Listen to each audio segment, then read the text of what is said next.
Assalamualaikum teman-teman, kami dari kelompok 2 akan mempresentasikan tentang bab 2, pembangunan dan pertumbuhan ekonomi. Pertumbuhan ekonomi. Pertumbuhan ekonomi adalah suatu kondisi yang memungkinkan terjadinya peningkatan produksi domestik bruto dari suatu negara atau daerah. Faktor-faktor pertumbuhan ekonomi: sumber daya alam, sumber daya modal dan teknologi, jumlah penduduk dan kualitas penduduk, sistem sosial dan sikap masyarakat, dan luas pasar atau pangsa pasar. Teori-teori pertumbuhan ekonomi ada 4 macam loh. Yang pertama, teori pertumbuhan ekonomi klasik. Ada 4 faktor yang mempengaruhi pertumbuhan ekonomi, yaitu jumlah penduduk, persediaan barang-barang modal, luas tanah dan kekayaan alam, dan penerapan alam. Yang kedua, teori pertumbuhan ekonomi Schumpeter. Ada 2 jenis investasi yang timbul, yaitu investasi otonom dan investasi terpengaruh.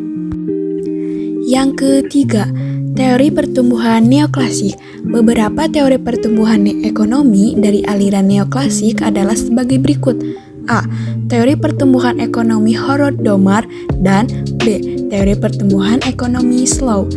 Yang terakhir atau yang keempat, teori pertumbuhan ekonomi Rostow. Perekonomian tradisional, perekonomian lepas landas, perekonomian dengan tingkat konsumsi yang tinggi, perekonomian transisi, dan perekonomian menuju kedewasaan. Pembangunan ekonomi merupakan suatu proses yang bertujuan untuk menaikkan produksi domestik bruto suatu negara atau daerah dalam jangka panjang. Tujuan inti dari pembangunan antara lain adalah peningkatan ketersediaan serta perluasan distribusi berbagai macam barang kebutuhan hidup yang pokok, peningkatan standar hidup dan perluasan pilihan-pilihan ekonomis dan sosial. Tahap pembangunan ekonomi. Yang ke-1, tahap pertanian.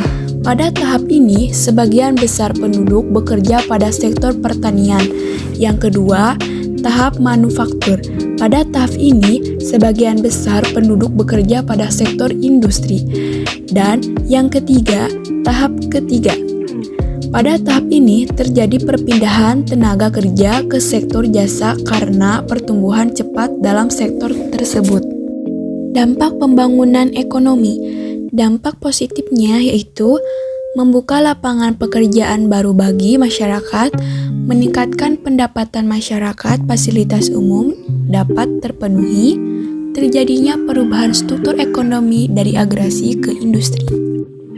Dan dampak negatifnya yaitu meningkatkan urbanisasi, terjadinya pencemaran lingkungan akibat limbah pembangunan.